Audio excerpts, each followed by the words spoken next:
Bonjour à tous mes amis sportifs. Aujourd'hui je lance une chaîne YouTube sur la stratégie dans le sport et plus précisément aujourd'hui la stratégie sur une course de vélo qui s'appelle la Nokere Corse. On va se mettre à la place de notre français Hugo Hofstetter et on va essayer de trouver les clés pour gagner cette course tout simplement. Donc la Nokere Corse elle a lieu aujourd'hui le mercredi 16 mars 2022. C'est 190 km, c'est une course qui se déroule en Belgique. Donc dans le sud de la Belgique, du côté de Courtrai. On a le parcours ici de la course, donc, qui va cumuler des monts flamands et des pavés. Il y aura 25 km de pavés et 1171 mètres de dénivelé positif. Donc ça c'est assez... c'est pas très élevé, hein, c'est pas beaucoup pour des coureurs professionnels. On aura plusieurs monts sur une première partie de course, avec dont le Teigenberg par exemple, qui est souvent le premier mont franchi lors du Tour des Flandres. Et après on va se retrouver sur un circuit local qui fera la différence, qui fait dans les 27 km avec des pavés et aussi des monts. On a la liste des secteurs pavés, donc si vous ne le connaissez pas, je suis sur le site de vidéos de cyclisme. C'est vraiment un site excellent pour retrouver les informations essentielles sur une course de vélo. Je peux vous montrer également le profil de la course, donc du kilomètre 0 au kilomètre 189,8. Alors ne vous fiez pas trop au graphique, hein, c'est pas des grosses cotes, hein, on va monter pratiquement à 77 mètres d'altitude au maximum, donc ça va être des bosses courtes et intenses. Alors, qu'est-ce qu'on va regarder pour notre français Hugo Hofstetter? Déjà, on va regarder les concurrents, d'accord? Au niveau des concurrents, on a quelques équipes Pro Tour, la Bora, la Quick Step, très importante formation lors des courses du Nord, Lotto Soudal, Groupama. Et le site Vidéo de cyclisme annonce même quelques favoris pour la course. Et on voit que notre français, il est plutôt bien placé parmi les favoris, hein. Il est au deuxième échelon avec 3 étoiles. Devant lui, il y a Tim Merlier, le sprinter d'Alpecin, Phoenix.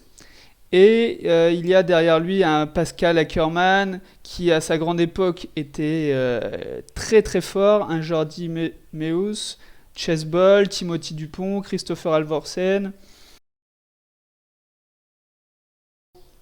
Pourquoi j'ai choisi de me mettre à la place d'Hugo Hofstetter? Parce que dernièrement il enchaîne les places d'honneur, hein, plusieurs fois sur le podium de courses belges, et qu'il a un profil plutôt sprinter. Et c'est une course, mine de rien, malgré ce qu'on peut voir sur le profil, qui a souri à des sprinters dans le passé. Pas toujours, mais ça se finit souvent au sprint quand même. Donc, on a pu voir quelques concurrents de Hugo Hofstetter. Maintenant, on va aller voir un petit peu ses coéquipiers, hein, parce qu'il ne va pas pouvoir gagner tout seul. Ça, c'est important. Donc, pour Hugo, il y a dans son équipe Christopher Knoop, Benjamin Declercq, Dayer Quintana, le frère de Quintana, comment il s'appelle déjà, Nairo. Il y a Marcus Pajur, je ne connais pas Estonie. Michael Reis, Luxembourg, ça sont plutôt des jeunes. Kevin Vauquelin qui dernièrement était aussi plutôt en forme. Donc clairement l'avantage là de Hugo, c'est qu'il va pouvoir compter sur une équipe entièrement dévouée, je pense, à son service, avec peut-être un Kevin Vauquelin et Benjamin Declercq plutôt en électron libre, mais il aura 6 coéquipiers plutôt à son service. Ça va être lui le leader. De toute façon, on sait que dans le cyclisme en général, celui qui a le dossard numéro 1 dans son équipe, donc 161, c'est Hugo Hofstetter, c'est plutôt le leader de l'équipe. Alpecin, on voit que c'est Tim Merlier, 111. Donc, il va pouvoir compter vraiment sur une bonne équipe à sa disposition. comment est-ce il peut faire pour gagner? Ben, premièrement, l'option numéro 1, je pense pour lui, ça va être d'attendre le sprint, tout simplement. De contrôler la course avec ses coéquipiers, avec d'autres sprinteurs, et d'arriver au sprint et de faire le meilleur sprint possible. Ça, c'est, je pense, sa meilleure option. Si on regarde un petit peu le sprint, donc le sprint, il se termine en bosse dans la côte de Nokere, en pavé. Bon, c'est pas des pourcentages de folie, hein. On est sur, déjà c'est assez court, hein, c'est sur 350 mètres, et on arrive avec une cuvette. Le dernier kilomètre, on va d'abord descendre pratiquement 600 mètres, et remonter les 400 derniers mètres sur environ 6%. Donc, clairement, pour le sprint, Hugo, il va falloir que tu sois extrêmement bien placé. Hein, je pense qu'il faut être dans les 5-6 premiers maximum si tu veux ne pas prendre de cassure dans la descente et être au plus près et finir en boulet de canon. La deuxième option, aussi pour notre Hugo national, ça va être de, pourquoi pas, attaquer en solitaire. C'est une option hein, pour gagner, on peut gagner en solitaire. Et pour le coup, du coup, est-ce que j'ai le profil de la dernière boucle? Donc là, je suis sur le site officiel avec des super graphiques. La dernière boucle de 28 km a réalisé 4 fois.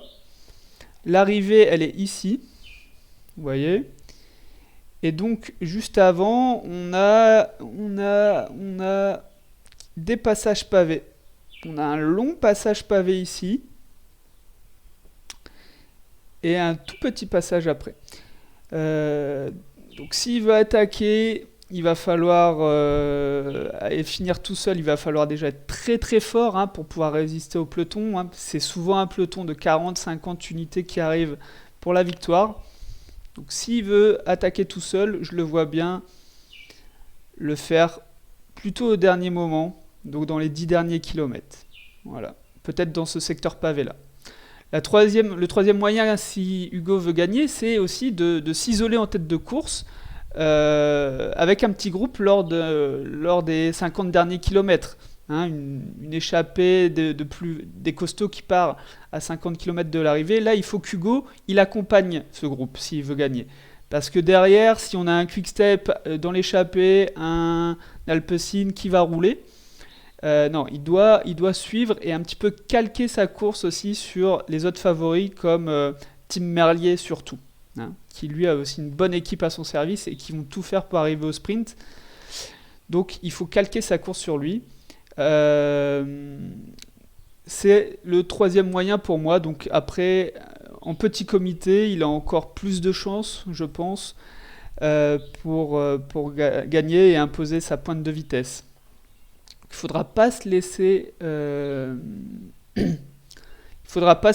avoir par un groupe qui part et qui se joue la victoire. D'ailleurs, c'est ce qui s'était passé l'année dernière en fait. Hein. C'était des échappés qui s'étaient joué la victoire. Les deux premiers étaient deux anciens échappés. Dans une course de vélo, il faut toujours regarder la météo. Et là, j'ai même le site belge qui me donne la météo, donc je pense que ça va être précis. Aujourd'hui, donc pour le mercredi 16 mars, on attend de la pluie ce matin. Vous voyez, jusqu'à 30% de chances qu'il pleuve. Mais cet après-midi, ça sera plutôt nuageux, mais sans pluie apparemment. Après, il faut se méfier. Hein, en Belgique, je sais ce que c'est. Ça peut aller très vite. Donc, il faudra se méfier. La température, par contre, elle est plutôt élevée. Hein, 17 degrés pour un mois de mars, c'est plutôt élevé. Et très important aussi, quand on fait du vélo, c'est le vent.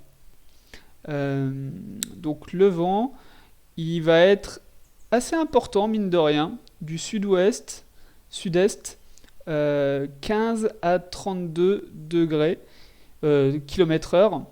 Ça peut créer des bordures. Hein. C'est vrai que sur cette course, il peut y avoir des bordures et le vent peut vraiment faire mal. C'est déjà arrivé même d'arriver avant d'arriver sur le circuit final, qu'il y ait des bordures qui se créent et que le vainqueur soit déjà à 100 km de l'arrivée devant dans une bordure. Donc il va falloir faire attention à ça, mon Hugo. Après, pour le sprint, Hugo, je te fais confiance. Je pense que tu vas tout déchirer. Là, t'es en forme, mec. Donc, tu sais ce que tu as à faire. Il faut prendre tous les risques et être bien placé, bien amené. Tu as une bonne équipe. Après, je pense que c'est à toi de faire le boulot. Hein. Ça va le faire. Ça va passer, Hugo.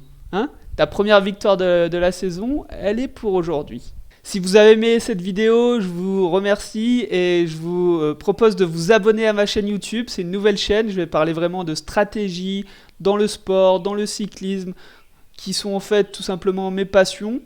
Et donc, si vous voulez suivre cette aventure avec moi, en apprendre un peu plus sur les techniques, les stratégies, comment étudier un parcours, qu'est-ce qui est important, ben, abonnez-vous à ma chaîne YouTube. Je vous remercie. Ciao!